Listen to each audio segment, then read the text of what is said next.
Hello दोस्तों, मैं हूं नीना और स्टडी विद नीना में आप सभी का स्वागत है। आज की क्लास में हम सभी पढ़ने वाले हैं झारखंड के बारे में। प्राचीन काल में झारखंड किस प्रकार से था।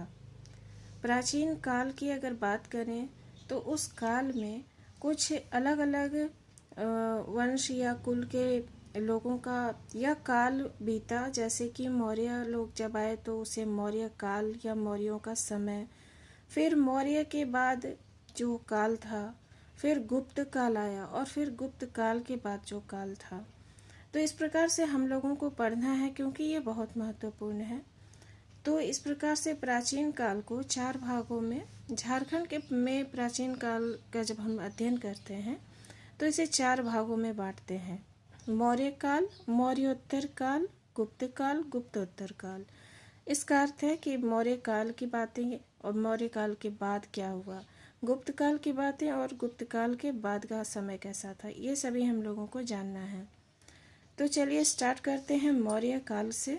सबसे पहले मगध से दक्षिण भारत की ओर जाने वाला व्यापारिक मार्ग झारखंड से ही होकर गुजरता था। मौर्य काल जब काल था या समय था तो मगध से दक्षिण भारत की ओर मगध साम्राज्य जो पूरा था, या जैसे मौर्य काल था तो उस वक्त संपूर्ण भारतवर्ष की बात अगर करें तो मौर्यों का शासन था।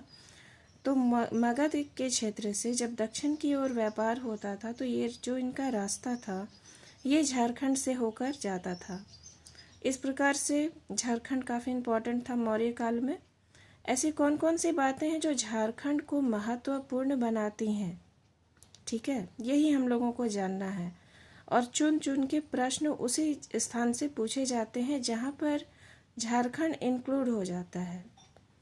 राजनीतिक, आर्थिक और सामाजिक महत्व की दृष्टि से ये काफ़ी महत्वपूर्ण था क्योंकि व्यापार होता था। कौटिल्य के संदर्भ में अब हम लोग जानते हैं, जो अर्थशास्त्री थे, इन्होंने झारखंड को कुक्कुट या कुक्कुट देश कहा था, ठीक है। और कौटिल्य के अनुसार गणतंत्रात्मक शासन प्रणाली भी यहाँ पर, जब मौर्यों का काल था तो उस वक्त बहुत ही आ गई थी, बढ़ चढ़कर थी। गणतंत्रात्मक रूप से यहाँ पर शासन होता था मौर्य काल के वक्त पूरे भारत में, और झारखंड में भी उसी प्रकार से ये सभी काम करते थे। बहुत ज़्यादा द्वेष नहीं था। इंद्र नावक नदियों से हीरे प्राप्त होते थे। ये नदी इसी क्षेत्र से होकर गुजरती थी। इंद्र नावक को अगर शब्द को तोड़ें तो ईब और शंख होते हैं। तो शंख नदी का नाम आपने सुना भी होगा।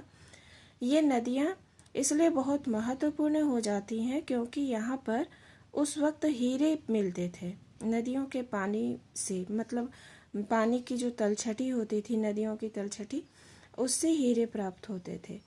अगर झारखंड के भूगोल को आपने पढ़ा होगा तो यहाँ का भौगोलिक संरचना इस प्रकार की है कि काफ़ी सारे खनिज यहाँ पर पाए जाते हैं। तो इस वजह से बहुत ही कीमती से कीमती खनिजों की प्राप्ति झारखंड के क्षेत्र से होती है। वर्तमान में भी यह खनिज प्रधान राज्य ही है जहाँ से अधिक खनिजों की प्राप्ति होती है। अशोक का 13वां शिलालेख ये झारखंड के क्षेत्र में है, और उसमें झारखंड को क्या कहा गया है तो आटविक प्रदेश कहा गया है। झारखंड को आटविक प्रदेश अशोक के 13वें शिलालेख में कहा गया है। अशोक का जनजातियों पर अप्रत्यक्ष नियंत्रण था। सामान्यतः जनजातियां अपने पूरे सभ्यता संस्कृति के साथ ही रहती थीं, काम करती थीं, लेकिन अप्रत्यक्ष नियंत्रण था अशोक का। अशोक का साम्राज्य बहुत विस्तृत था और यह मौर्य काल से संबंधित है। तो अशोक बहुत महत्वपूर्ण चैप्टर के रूप में हम सभी पढ़ते हैं अलग अलग एग्ज़ाम में। अब यहाँ झारखंड के क्षेत्र में बौद्ध धर्म का प्रचार प्रसार के लिए 8वीं भेजा था। ये अशोक के जो समय में बौद्ध धर्म का बहुत ज़्यादा प्रचार प्रसार उसने किया था। कलिंग शिलालेख 2 में इस क्षेत्र की जनजातियों को मेरे धर्म का आचरण करना चाहिए, ऐसा लिखा हुआ है। कलिंग युद्ध के बाद बहुत परिवर्तन हो गया था अशोक में काफ़ी। फिर उन्होंने जो परिवर्तन उनका जीवन में हुआ उसके बाद बहुत कुछ बदल गया। अलग अलग शिलालेखों की रचना उसने करवाई। तो कलिंग का शिलालेख 2, उसमें क्या लिखा हुआ है? शिलालेख का अर्थ है पत्थरों पर अंकित बातें। तो यहाँ 2 नंबर शिलालेख में ये ऐसा लिखा हुआ है, जो इस क्षेत्र अर्थात झारखंड, इस क्षेत्र की जनजातियों को मेरे धर्म का आचरण करना चाहिए, अर्थात अशोक ने जो धर्म बनाया है उसे मानना चाहिए। इसके बाद हम लोग मौर्य के बाद का जो समय है, मौर्योत्तर काल, उसके बारे में कुछ समझते हैं।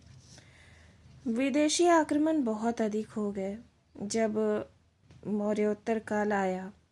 व्यापारिक संबंध भी इस क्षेत्र में जो चल रहे थे उस पर असर पड़ा, और इन सभी का असर पूरे झारखंड पर भी पड़ा, क्योंकि एक जो स्थिरता थी वो अब नहीं थी, आक्रमण होने लगे थे। सिंहभूम से रोमन सिक्के प्राप्त हुए, तो इससे क्या पता चलता है कि वैदेशिक संबंध भी बहुत थे। अशोक का जब काल था तो उसने बहुत अधिक विस्तार कर लिया था अपने साम्राज्य का, और देश विदेश से भी बहुत गहरा संबंध बनाया था उसने। तो रोमन सिक्के मिलने से ये स्पष्ट होता है कि विदेशों से बहुत अच्छा संबंध बना हुआ था।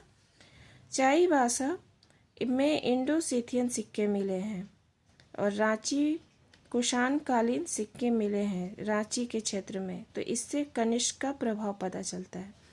अलग अलग क्षेत्रों में अलग अलग सिक्कों का मिलना ये स्पष्ट करता है कि आप उस वक्त साम्राज्य कितना फैला हुआ था, और जो राजा थे वो कितने प्रभावशाली राजा हुआ करते थे।